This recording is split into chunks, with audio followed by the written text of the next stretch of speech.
Hello po, ang topic po natin ngayon ay how to merge table in Microsoft Word with shortcut keys. Bali, halimbawa po no, may table kayo. Tapos ganito yung itsura table nyo. Yung may pinaka-heading kayo. Halimbawa po ito, daily time record. So gusto mo po siya dito sa buong table ay isang linya lang po siya. Wala po ganyan.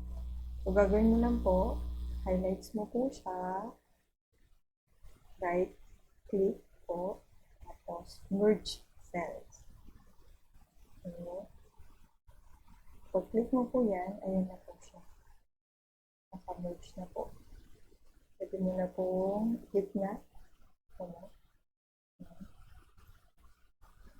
Tapos po, ito po, yung Monday, Tuesday, Wednesday, Thursday, Friday. So, meron po siyang in and out. So, under po ngayon, in and out. So, ganun lang din po. I-merge mo po siyang ganyan. Right click po, make cell. So, right click, make cell.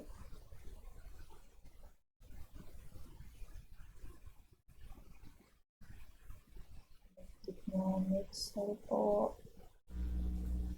Make cell. Tapos, make cell lang din po. Tapos makikita niyo po dito yung remarks. Meron po siyang hati. No? So, dapat po hindi. Dapat po, merge din po itong line, dalawang line na to. Kasi, ka-level din po siya nitong mga, iba po yung kanyang level na po. So, bali, right click lang din po. Highlight mo po naman siya, pababa po. So, merge cell. Yan po, merge cell. Tapos, click na mo rin po siya. Tapos po yung alignment po niya, kung gusto mo, nasa gitna rin. Pwede rin naman po. Center po siya. Yung cell niya naka-center din. Pareho lang din po dito. Gusto niyo pong i-center din siya. Center po. Yan. Ito, center din po. Yan.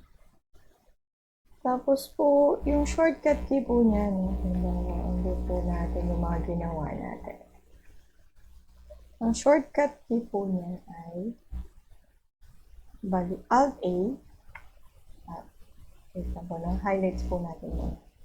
Alt-A. Tapos M. Ito. Alt-A. Yes po.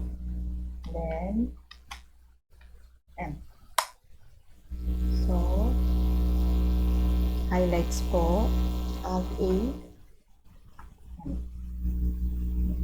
Ito po. Highlights. Alt-A. M. No? Ganun lang po siya. Alt-A. M. Ito. Alt-A. Tapos M. Ano po? Ganun lang po siya. Kasimple. Sana po ay may natutunan po kayo ulit sa akin at salamat po ulit sa panonood. Thank you po.